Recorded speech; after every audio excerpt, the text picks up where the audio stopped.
৩১শে October দিবাগত রাত্রে মানে ১ নভেম্বর সকালে আমি উঠে দেখি এই অবস্থা।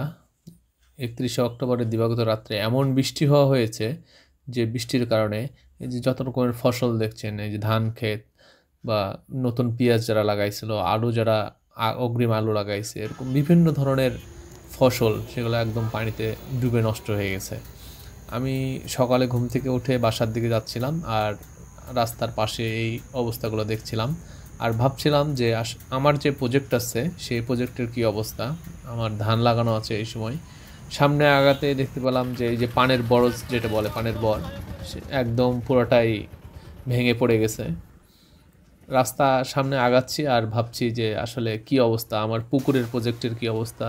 এখানে বিভিন্ন ধরনের যে পুকুরগুলো ভেসে গেছে, আশেপাশে যে পুকুরগুলো ছিল, পুকুরের প্রজেক্ট ছিল, তাদের পুকুরগুলো ভেসে গেছে। ভেসে যাওয়ার জন্য এই যে পানিতে সবাই মাছ মারছে দেখতে পাচ্ছেন। যারা মাছ মারছে তাদের তো মজাই লাগছে, কারণ ভালো পরিমাণে তারা মাছ পাচ্ছে, কিন্তু যার মাছ চলে গেছে পুকুর থেকে সেই বুঝছে তার কি ব্যথা। ধান সুন্দরভাবে শুইতে আছে, সব মেলা দিন ধরে দাঁড়ায় আসছিল, তো দাঁড়ায় থাকতে থাকতে খাস্তায় গেছে, আমার এলাকার ভাষা এটা আর কি। দাঁড়ায় থাকতে থাকতে খাস্তায় গেছে, তাই শুয়ে গেছে। আর এই পাশে আমার ১০৩ ধানটা লাগানো আছে, আবার খাড়া হয়ে আছে। এক পরে লাগাইছি, এখনো আইলা যায়নি, এখনো খাস্তায়নি। খাস্তালে ইয়ে পড়ে যাবে। এই যে সব ধান একদম শুয়ে পড়েছে, যতদূর চোখ যাবে শুয়ে পড়ায় দেখা যাবে। যাই হোক, বাসায় পৌঁছে যাই। বাসায় পৌঁছে সাহেব কাকাকে সাথে নিয়ে এবং কুদাল ঘাড়ে নিয়ে জমিতে পৌঁছাই। এই যে ভাতিজা পানি কাটছে কি সুন্দর করে পাকা ধানের পানি নাকি।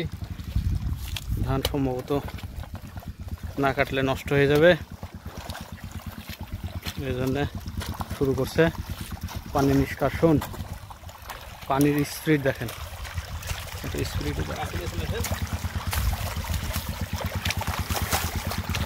সেই হারে পানি নামছে। আর এই যে সামনের দিকে আরো মেলা কাটতে হবে। জমির অবস্থা তো দেখলেন, করুণ অবস্থা। প্রত্যেকটা জমির ধান একদম পড়ে গেছে আর প্রত্যেকটা জমিতে একদম পানি ভর্তি হয়ে আছে। যেহেতু এই ধানগুলো পেকে গেছে, মানে কাটার উপযোগী হয়ে গেছিলো, আর এই সময় এই বৃষ্টি হওয়াতে দুই ধরনের ক্ষতি, ধানগুলো পড়ে গেছে এক, আর দুই হচ্ছে এই জমিতে যেহেতু আমরা আলু চাষ করি, মানে এই ধানটা কাটার পরে আলু চাষ করব, এই জিনিসটাতে একটু আমরা লেটে পড়ে গেলাম। মানে যে আলুটা আমরা 15 দিন আগে লাগাতাম বা ধানটা 15 দিন আগে কাটতাম, 1 সপ্তাহ আগে কাটতাম, সেটার থেকে আমরা পিছিয়ে যাচ্ছি।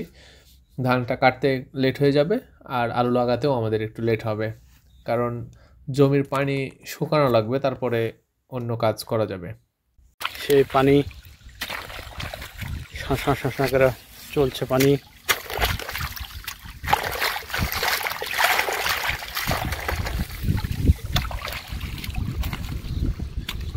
আর সে সুন্দর ধানগুলো পড়ে আছে, সব শুয়ে গেছে, পুরাটাই শুয়ে গেছে।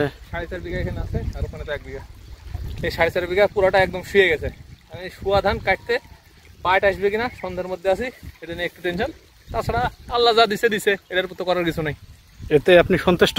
হ্যাঁ হ্যাঁ, আল্লাহ যেটা দিবে সেটাই সন্তুষ্ট। সেটা ক্ষতি হতে পারে, লাভও হইতে পারে।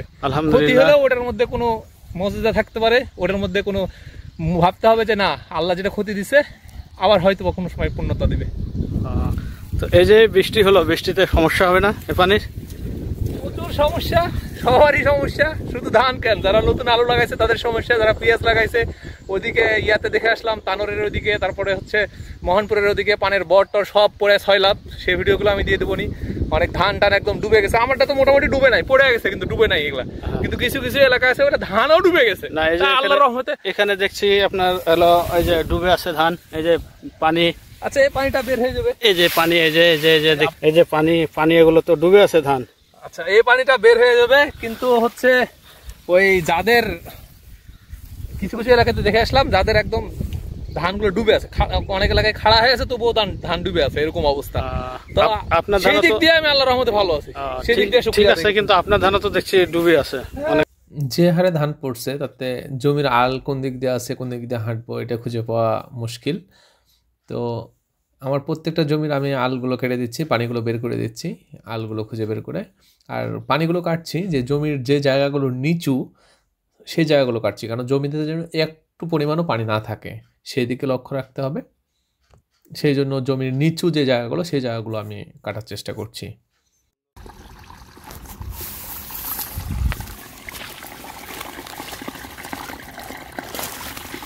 কোন দিক দিয়ে পানি যাচ্ছে বুঝতে পারছি না। আল তো নাই, অলরেডি ইন্দ্র বাবাজি কাইটা বিনাশ করে ফেলেছে। কোন দিক দিয়ে পানি পড়ছে বুঝতে পারছি না। যাক, কাটা লাগবে না। বন্ধু এই যে আমার কাটা লাগবে না, অটোমেটিক কেটে দিছে। আশা করা যায় আমি যা কাটছি তার চেয়ে বেশি পানি বেরাবে, কারণ নিচ দিয়ে কাটছে তো।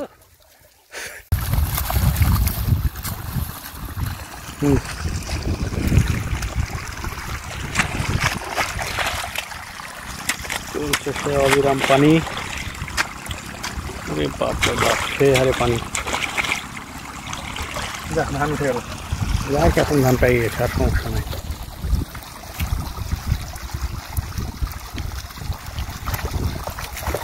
বরঞ্চ দুটা ধান তুলে দিলে ভালো হবে।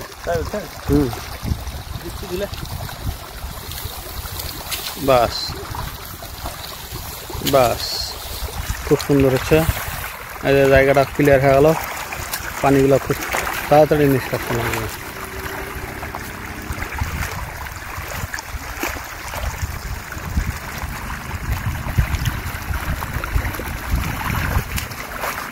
না এমনিতে কেটে দেবে নিজে, ও যার ইয়ে হওয়ার তাই হয়ে যাবে, আর কিছুই করা লাগবে না।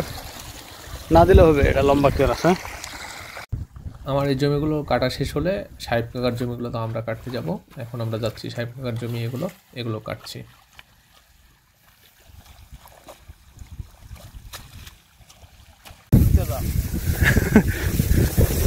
এদিকে ধানগুলো মনে হচ্ছে পড়েনি, জায়গা জায়গায় পড়েনি, কিন্তু সাইডে একটু ক্যামেরা ধরলে বুঝতে পারবেন পুরা শুইতে গেছে। এই সাইডেও তাই, হাঁটার রাস্তাটা ঠিক আছে। এত কিছু হয়ে যাওয়ার পরেও আল্লাহর শুকরিয়া আদায় করছি যে আলহামদুলিল্লাহ আল্লাহ অন্যদের চেয়ে আমাদেরকে ভালো রেখেছে। আমি দেখেছি আমার চেয়েও অনেক ক্ষতি হয়েছে, অনেকজনের অনেক ধানের ক্ষতি হয়েছে। আমার পুকুরে আল্লাহ দিলে এখনও পানি ভেসে যায়নি বা মাছ ভেসে যায়নি, অনেকেরই মাছ ভেসে গেছে। তাদের চেয়ে আমি আলহামদুলিল্লাহ আল্লাহর রহমতে আমি ভালো আছি। তো আপনারা আমার জন্য দোয়া করবেন এবং আমার এগ্রো ফার্মের জন্য দোয়া করবেন। এই বলে আজকে শেষ করছি। আল্লাহ হাফেজ।